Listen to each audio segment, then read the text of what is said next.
Fala moçada, tudo bom?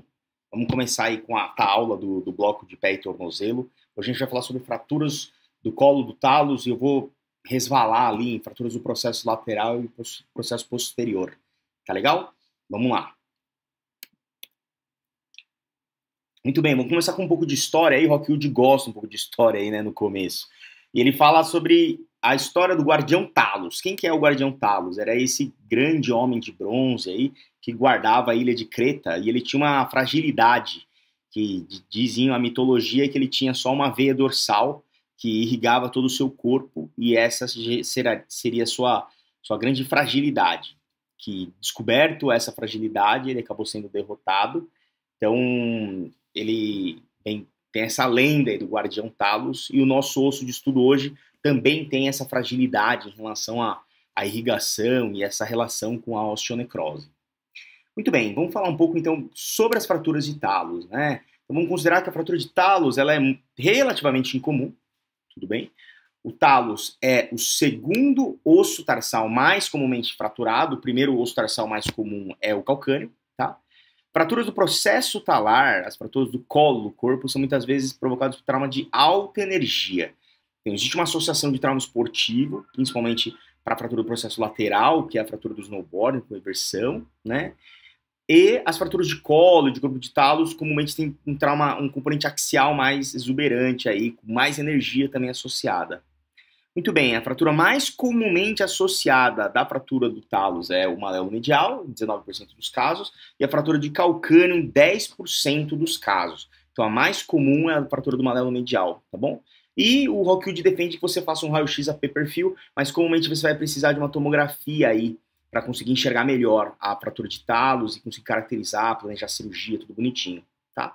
Em termos de osteonecrose, a gente vai conversar aqui algumas vezes sobre a osteonecrose, lembrando que a ressonância é o exame mais sensível e específico para demonstrar a osteonecrose, tá bom? E em relação ao material de fixação que você vai utilizar, o aço ele dá mais strike, ele prejudica mais você enxergar essa osteonecrose do que o titânio, né? E o titânio ele é o melhor material e a tecnologia de strike das novas máquinas de ressonância aí, com altos Tesla, ele tem tecnologia para conseguir tirar muito bem esse strike.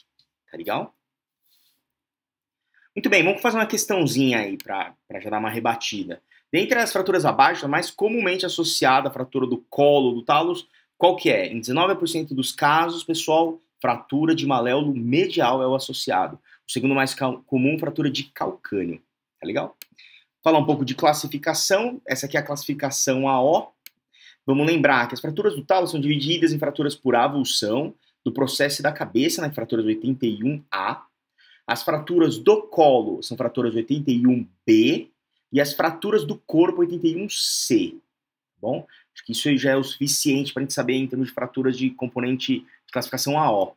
Mais para frente a gente vai conversar um pouco sobre a classificação de Hawkins-Kennedy para fraturas de colo e a sua associação com a osteonecrose. Muito bem, vamos falar um pouquinho de fraturas do processo lateral, que é a famosa fratura do snowboarder, né? Lembra que ela é um trauma esportivo, então o mecanismo de lesão é uma eversão forçada, com o retopé fixo e uma dorsiflexão. Então existe uma dorsiflexão associada com uma eversão do tornozelo para gerar essas fraturas do processo lateral. Olha só como passa batido, e é fácil passar batido, olha como é difícil de se enxergar, né? Essas fraturas de processo lateral não é fácil de se ver, não. Tá legal? Fraturas do processo lateral, o que acontece? Além dessa imagem que você vai conseguir enxergar bem perto aqui no componente fibular, comumente você vai precisar de uma tomografia para conseguir observar bem, principalmente essa tomografia no corte coronal. Olha como você enxerga melhor essa fratura do processo lateral. Como é que é o tratamento das fraturas do processo lateral? Basicamente, as fraturas do processo lateral, elas são um componente articular muito próximo, né? Então, fraturas que são sem desvio dá para tratar conservador, mas as desviadas, fratura de processo lateral desviada é cirúrgico, tá? Então, se ela é desviada e cominuta, ou seja, ela é destruída, não dá para fixar, é cirúrgico mais para ressecção. Se dá para fixar, você planeja a ressecção. E como é que você vai planejar a ressecção? Você vai fazer uma via direta, né, para fazer a fixação, e isso aqui é o fio de Kirchner provisório para fixação, e você vai usar uma regra, como essa é um tamanho do fragmento, comumente ele é cominuto, comumente às vezes ele é muito pequeno, você vai ficar na dúvida se dá para fixar ou se não dá para fixar. A O sugere que você use a regra dos terços, legal? O que seria isso aí, Kohara? O que é essas regras dos terços? Você vai calcular, vai comparar o tamanho do fragmento com o tamanho da cabeça do parafuso. Se o fragmento for maior do que um terço da cabeça do parafuso, esse é um fragmento fixável, tá legal? Então você vai tentar fixar usando um parafuso aí de um sistema de compressão, né? Então, você vai buscar uma redução anatômica e vai tentar fazer o canal de deslizamento e usar um parafuso de rosca parcial para você gerar esse sistema de compressão, tudo bem? Ou você usa um total, mas você faz a superfície de deslizamento. De qualquer forma, lembra de sempre nessa imagem, apesar de estar só um parafuso, lembra sempre para você agregar componente rotacional, estabilidade rotacional, ou você associa um segundo parafuso, se for possível, ou você associa um fio de Kirchner, se não for possível, tá bom? Mas para você agregar estabilidade rotacional, sempre duas fixações. Combinado? Muito bem.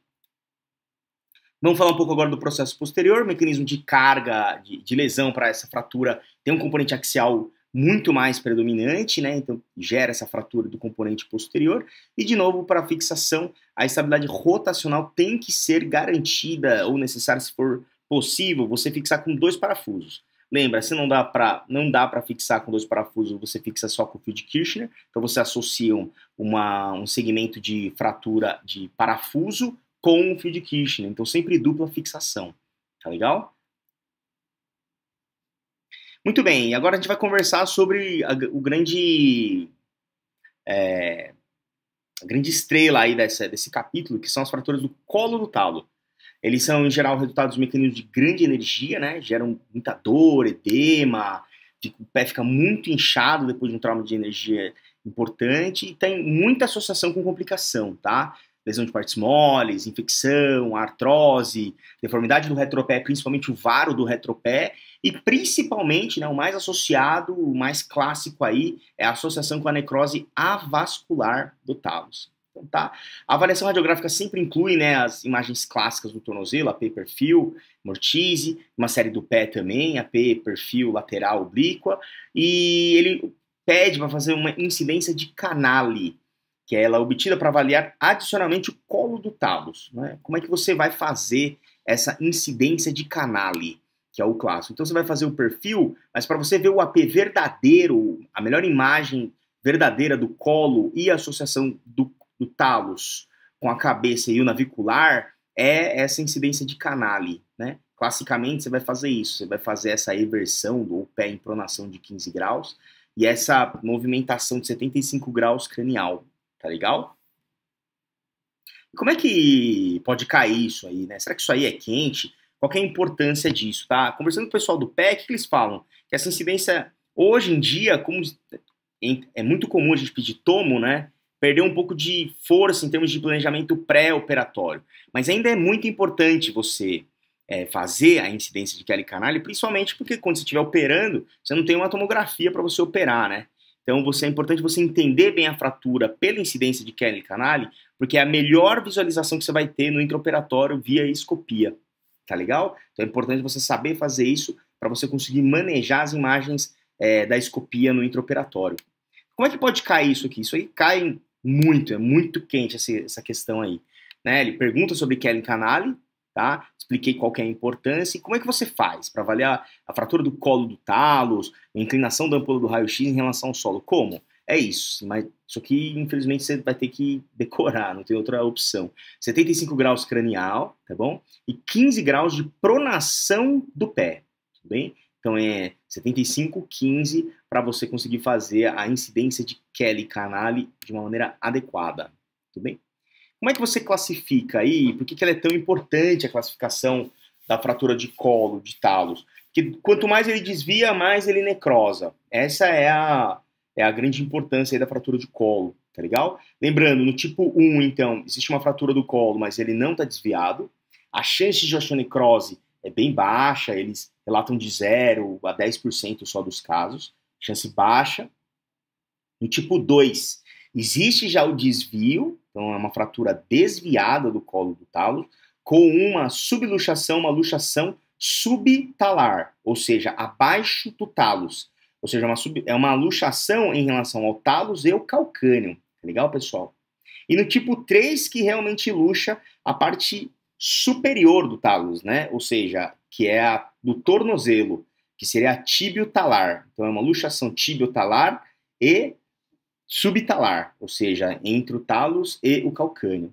E o tipo 4 é uma associação de todas essas, né? Com uma luxação também da parte anterior do tálus com o navicular. Então essas são as associações. Tipo 1, então, sem desvio. Tipo 2, com subluxação, luxação da subtalar. Tipo 3, além da tipo 2, com uma luxação do tornozelo. E na tipo 4, com uma luxação talo-navicular. Muito bem, vamos lembrar, né? Fraturas do tipo 1, fratura sem desvio, um risco de osteonecrose baixo, pintou para você uma fratura do colo do talo sem desvio, você tomografa para garantir que é mesmo uma tipo 1, você sabe que o risco de osteonecrose é baixo, o que você vai fazer na vida, né? Você vai colocar ele numa imobilização gessada, vai restringir a carga, tá legal? E vai colocar e vai segurar ele por 6 a 8 semanas com gesso, sem suporte, sem permitir que ele dê carga aí, tá legal? Para não desviar a fratura, e a gente vai acompanhando isso ambulatorialmente, para ver se vai desenvolver uma osteonecrose, e a consolidação a gente vai acompanhando. No tipo 2, lembrando que a fratura que você mais comumente vai encontrar aí é a tipo 2, tá legal? Na fratura do tipo 2, o que acontece? Além da fratura e do desvio da fratura do colo do tálus, você tem uma subluxação, uma luxação da subtalar, ou seja, abaixo do tálus, tá legal? E essa osteonecrose, apesar de ser, ele só luxou na subtalar, mas a chance dele necrosar já pula de 0 a 10 do tipo 1 para 40 a 50% dos casos de osteonecrose. Então ele, sobe muito rápido mesmo, a chance, metade dos casos praticamente vai evoluir para uma osteonecrose. E o que você tem que fazer, né, já que é uma fratura desviada?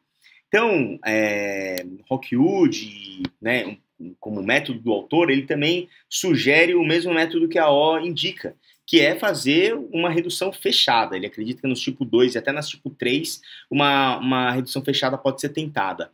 Como? Você vai fazer uma tração longitudinal, e aí você pode fazer uma eversão ou uma inversão, dependendo do desvio que você vai ter na fratura, tá? Ele fala mais de uma eversão porque comumente o segmento medial do tálus, ou seja, o componente medial do tálus, ele acaba cedendo em varo. Então por isso que a eversão acaba sendo o método de redução mais comum. Mas isso não é uma garantia de sucesso, não. Você vai ter que checar o raio-x e ver qual que é a sua estratégia de redução. Tudo bem? Então, normalmente, nas fraturas do tipo 2, uma redução bem-sucedida, ele vai restabelecer a anatomia normal do pé. Se você não viu o varo ceder e ele ficar certinho, retinho, clinicamente você não obter essa anatomia, muito provavelmente é que você não conseguiu reduzir. Tá legal? Na tipo 3, envolve a luxação do tornozelo, então ele luxa subtalar e luxa o tornozelo, né? Com uma necrose de praticamente 100%, assim como a tipo 4, né? Ele é muito luxado. É um envolvimento vascular destruído muito clássico. Então isso vai necrosar, 100% dos casos vai necrosar, né?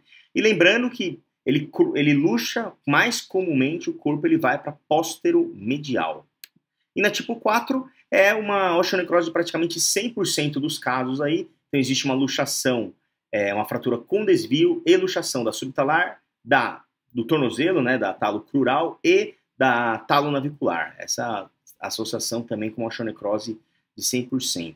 Muito bem, então você está à frente, depois de você reduzir uma tipo 2, ou você está à frente de uma tipo 3 ou uma tipo 4, como é uma fratura desviada, você vai indicar o tratamento cirúrgico dessa fratura. Ou seja, só por um Hawkins 1, você vai pensar em tratar conservador. Todos os outros você vai pensar em tratar cirurgicamente, tá bom? Indicando uma osteossíntese. O que você vai buscar? Qual que é o princípio? O princípio é sempre um princípio de estabilidade absoluta para você agregar o melhor índice de redução possível com a melhor fixação. E se não for possível, ou seja, se houver cominuição, você vai fazer um princípio de estabilidade relativa, com parafuso de de posicionamento ou uma placa. É esse o princípio de tratamento, tudo bem? Quais são as vias aí que você pode fazer? Basicamente, a OR ela defende 3 tipos. Uma via anteromedial, tá bom? Que vai do malelo medial à base do primeiro metatarsal, colocando em risco aqui o nervo e a veia safena. Então é isso que você tem que tomar cuidado. E a outra via, ele defende as vias combinadas, tá bom? Então além da anteromedial, também a anterolateral, que ela sai aqui da fíbula e ela percorre o 4º raio. E você vai cair em cima, exatamente em cima do fibular superficial, e esse é o que você tem que dissecar e separar ele da sua via, da sua frente, para você conseguir progredir na sua cirurgia. Uma outra exposição alternativa é você ampliar essa via medial e usar uma osteotomia medial para conseguir ver o talos de frente. Isso é muito utilizado para as fraturas cominutas, né? Muito cominuição medial com desabamento em varo, tá legal? Para você conseguir pôr uma sustentação de osteossíntese medial, você usa essa via de osteotomia tibial via malelo medial. Muito bem, e aí, como é que você vai fixar? Vamos conversar um pouco sobre isso aqui, ó. Os parafusos, lembra, assim, não é uma superfície única, tá? Então, o que é o mais comum de acontecer é ser uma fratura cominuta no componente medial. Então, na parte medial aqui, ele fica cominuto, e na parede lateral, ele acaba sendo um traço simples. Então, é um misto. Então, ele você tem que ver a coluna mais medial e a coluna lateral, e você planejar o sistema de fixação de acordo com o que você dispõe. O que o manual OLLI sugere para você? O Rockwood ele vai nessa linha. O parafuso, você vai fazer uma fixação quando é uma fratura desviada, mas sem uma comunição muito exuberante, ou seja, você vai conseguir fazer uma fixação com compressão via lateral, que é o mais comum de acontecer, aí você vai fazer isso com compressão. Então você passa um parafuso, faz superfície de deslizamento, passa um parafuso e gera compressão no segmento lateral, porque ele não tem comunição. Agora, na parte medial, que está cominuta, ou você passa um parafuso de posicionamento, que é o que dá para fazer e mantém a altura do talos no componente medial, ou você até sustenta uma placa, tá bom? Então, fratura cominuta, de cara você já vai pensar em placa e um posicionamento, uma osteossíntese relativa, por causa da comunição, não vai permitir compressão interfragmentária. Mas agora, da parede lateral, se tiver possibilidade de você fazer essa fixação com os 3 componentes da síntese absoluta, é isso que ele indica. Lembrando, síntese absoluta sempre a gente vai precisar de 3 coisas, né, pessoal? Que é a redução anatômica, então isso você vai fazer via anterolateral e anteromedial, osteotomia do calcâneo, você vai ver a redução, então a redução anatômica. Compressão interfragmentária, lembrando, aqui na fratura de talos, se você tiver um componente lateral, traço simples, que permita você comprimir a parede lateral, ele sugere que você faça isso. Ou você faz um canulado, ou você prepara a superfície e passa o parafuso, gerando compressão. Então, redução anatômica, compressão interfragmentária e síntese rígida, tá bom? Sempre esses 3 fatores para a gente conseguir fazer o princípio de estabilidade absoluta. E no segmento medial, se ele tiver um traço simples, compressão, vai para a síntese absoluta. Se ele não tiver um traço simples, ou seja, estiver cominuto, que é muito comum, ele na parte medial ele está cominuto, você vai abandonar a ideia de fazer uma síntese absoluta e você vai gerar você vai colocar um parafuso ou de posição ou você vai para sistema de placa de fixação, para gerar um princípio de estabilidade relativa, tá legal? Muito bem. Passado essa parte de tratamento, vamos falar sobre a incidência de osteonecrose, que é a complicação que mais cai, que mais conversa, você vai ver que é a mais quente aí para as provas, é a osteonecrose. Por quê? Porque ela é a mais comum, tudo bem? Então pode acontecer infecção, pode acontecer mesmo uma consolidação viciosa em varo, por causa dessa comunição medial. Existem esses sistemas de soltura medial, mas o mais comum, em termos de complicação de uma fratura de talos, é a osteonecrose, tá bom? Lembrando, uma tipo 2 ela já bate 50%. Em termos gerais, juntando todas as fraturas de talos, a incidência geral fica entre 20% e 58%. Olha como ela é muito, muito comum, né? Muito prevalente. Então a gente vai ter que conversar sobre um sinal importante aí. O sinal de Hawkins é uma indicação radiográfica adequadamente descrita para a viabilidade do corpo do talo. Então o que você vai fazer?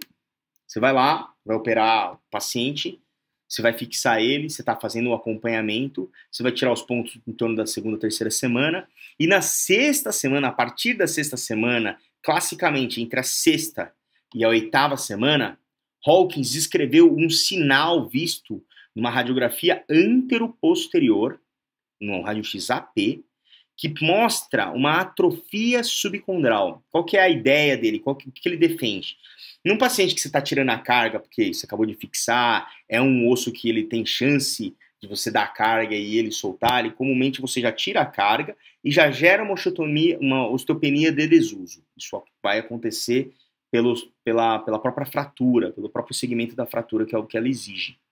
Porém, se acontecer de gerar um osso esclerótico já, muito provavelmente você está à frente de uma necrose. Então, olha só, vamos dar uma olhada nessas duas imagens de radiografia anteroposterior. Dá uma olhada nessa primeira radiografia aqui, olha como o domus do talos aqui, ó, a região da carga do talos, tem uma área esclerótica do talos. Mostra o quê? Mostra a morte, mostra osteonecrose. Existe uma necrose do talos e substituição de calcificação. Isso é necrose do talos, tá bom? Por outro lado, aqui a gente tem um sinal de Hawkins, que é o quê? Essa é justamente uma atrofia subcondral. Então você vê uma área radiolucente no subcondral do talos, mostrando que está existindo uma neovascularização, mostrando que o talos está vivo, que ele está com vascularização, está chamando vascularização para ele. Então essa atrofia subcondral que você enxerga é o famoso sinal de Hawkins e exclui o diagnóstico de uma osteonecrose avascular. Tá legal? Muito bem, lembrando, né, a osteonecrose a gente enxerga melhor mesmo numa ressonância, é o melhor jeito de você ver a osteonecrose, e em termos de fixação, o titânio numa ressonância é melhor do que o aço, e numa ressonância com mais tecnologia para conseguir tirar o strike é o ideal para você conseguir ver bem melhor essas áreas de osteonecrose. Certo? Vamos lá, vamos fazer uma questãozinha aí. Como é que pode cair isso pra gente? Vamos fazer essa primeira aqui. A complicação mais comum associada à fratura desviada do colo do talos é o que? É a pseudoartrose? Não. É a infecção? É a consolidação pseudo? Não. Lembrando, de 20 até 58% das fraturas do colo do talos evoluem para uma osteonecrose do corpo do talos. Então, de 21 a 58% acaba evoluindo para uma osteonecrose do corpo do talos. E por isso que ele é tão importante assim, tão recorrente. E caiu no teote aqui, né? Na osteonecrose, após fratura ou luxação do talos, o diagnóstico radiográfico é feito a partir de quanto tempo que aparece o sinal de Hawkins? De 6 a 8 semanas, como a gente explicou. Tá legal? Muito bem. Existe uma outra complicação também, muito descrita, que é o varo do retropé. O que acontece? Como ele existe, o mais comum é ele cominuir, ficar cominuto na parte medial, é onde mais comumente ele perde altura. A hora que ele perde a altura do talos no componente medial e o componente lateral permanece com a altura original, o que acontece? O talos, o retropé, ele entra em varo. E essa é a imagem que a gente está enxergando aqui. Então, por causa disso, uma maneira para você evitar isso daí é fazer a sustentação medial, né? Abrir mão da síntese absoluta, porque tem uma área cominuta medial, mas sempre que você vê a cominuição medial, que é o mais comum de acontecer, você saber que você pode estar à frente de evoluir para um varo de retropé e você vai ter que tomar os cuidados necessários para evitar isso daí. Muito bem. É isso aí, pessoal. Muito obrigado. Bola para frente aí, bons estudos e um abraço. Tchau, tchau.